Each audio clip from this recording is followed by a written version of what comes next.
పెద్దపల్లి జిల్లా రామగుండం జీఎం కార్యాలయం ఎదుట సింగరేణి కార్మికులు ఆందోళనకు దిగారు. మారుపేర్లు, విజిలెన్స్ ఎంక్వైరీ పేర్లతో యాజమాన్యం తమ వారసులకు ఉద్యోగాలు ఇవ్వడంలో జాప్యం చేస్తోందంటూ కార్మికులు ప్లకార్డులతో నిరసన చేపట్టారు. గతంలో ఆర్ఎల్సీ ఇచ్చిన సూచన మేరకే సంస్థలో ఉద్యోగాలు కల్పించాలంటూ డిమాండ్ చేశారు. యాజమాన్యం తమను ఇబ్బందులకు గురి చేయకుండా వన్ టైం సెటిల్మెంట్ కింద ఉపాధి కల్పించాలని కోరారు.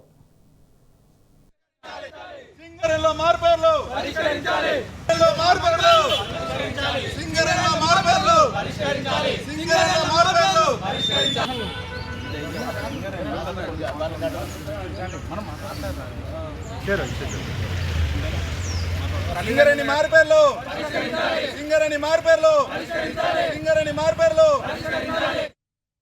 సింగరేణిలో మనం చూసుకున్నట్టు ఏది ఉంటే గత కొన్ని సంవత్సరాల నుంచి నాలాంటి కార్మికుల పిల్లలు ఏదైతే మా యువకులు ఉన్నారో సింగరేణి మార్పేరు విషయం పైన ఎంతో అవస్థపడుతున్నటువంటి రోజు ఇవాళ మేము అవస్థపడుతున్నామని ప్రతి ఒక్క యూనియన్ లీడర్కి తెలుసు, ప్రతి ఒక్క ప్రభుత్వం లీడర్కి తెలుసు, ప్రతి ఒక్క ఎవరైతే ఇప్పుడు అధికారులు ఉన్నారో సింగరేణిలో ఈవెన్ బలరాం సార్ గారికి కూడా తెలుసు. ఇవాళ ఇంతకుముందు ఉన్న శ్రీధర్ సార్ కూడా తెలుసు.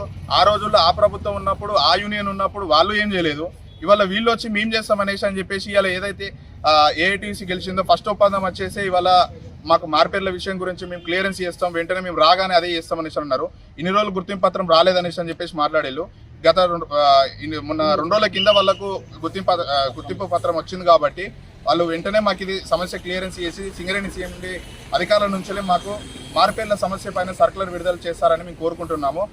ఖచ్చితంగా ఈ వీడియో బలరాం సార్ గారి వరకు చేరుతారనేసి మేము కోరుకుంటున్నాం. సో చేరినట్టు అయ్యేది ఉంటే దీన్ని వెంటనే ప్రభుత్వంతో బలరాం సార్ గారు మాట్లాడి మాకు పరిష్కరిస్తే ఇవాళ ఒక ఆర్జీవన్లోనే కాకుండా ఇవాళ సింగరేణి బొగ్గు కాని ప్రాంతంలో ఏవైతే ఉన్నాయో కొన్ని వేల మంది ఇవాళ మేము అవస్థ పాల్పడుతున్నాం. కొన్ని వేల కుటుంబాలు ఇవాళ రోడ్డు మీద పడి రేపు పొద్దున ఎవరికైనా ఏమన్నా అయ్యేది ఉంటే మాత్రం దానికి బాధ్యులు సింగరేణి మాత్రమే అయ్యేలా పరిస్థితి అవుతుంది. ఖచ్చితంగా వెంటనే సింగరేణిలో మార్పేర్ల విషయాన్ని మార్పేర్ల పెండింగ్ విషయం పైన సర్కులర్ విడుదల చేయాలని కోరుకుంటున్నాం.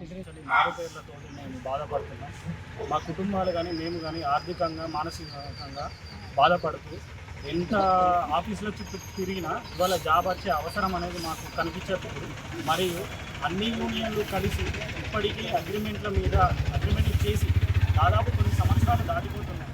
ఇంతవరకు కూడా ఆ అగ్రిమెంట్ల గురించి కానీ మరియు ఈ సర్కులర్ వస్తుంది అనే ఆలోచన మీద మేమైతే ఇంతవరకు ఆశలేం లేదు. కాకపోతే ఆఫీసర్లు అందరూ దయచేసి మమ్మలను మా కుటుంబాలను చూసి మా బాధల్ని కొద్దిగా వ్యక్తపరుస్తున్నాము. మరియు ఈ మారుపేర్ల మీద ఆర్ఎల్సీలో చేసిన అగ్రిమెంట్లు కానీ సర్కులర్ల రూపకంలో మరియు వన్ టైం సెటిల్మెంట్ల కింద మాకు ఉద్యోగాలు కల్పించాలని మేము కోరుతున్నాం.